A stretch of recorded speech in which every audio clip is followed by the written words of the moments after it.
天氣持續不穩定，天文台喺今日下午6時10分及6時35分再次發出紅色及黑色暴雨警告信號。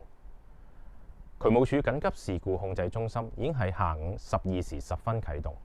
並且派遣超過110隊緊急應變隊伍處理水浸報告，重複巡查及清理全港約240個因為淤塞而容易水浸嘅地點。截至下午6時，我哋總共確認15宗水浸個案，分別位於新田永平村、坪輋里屋、粉錦公路、屯門法院、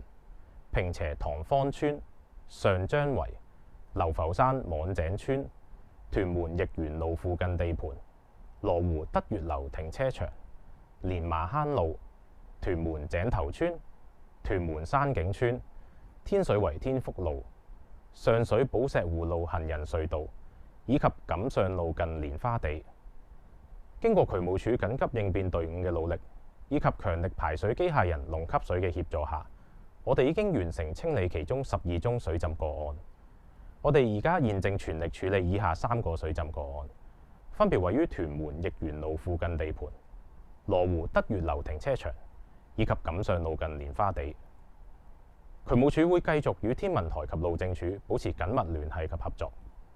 保持戒備以及快速派遣緊急應變隊伍，迅速處理及清除水浸。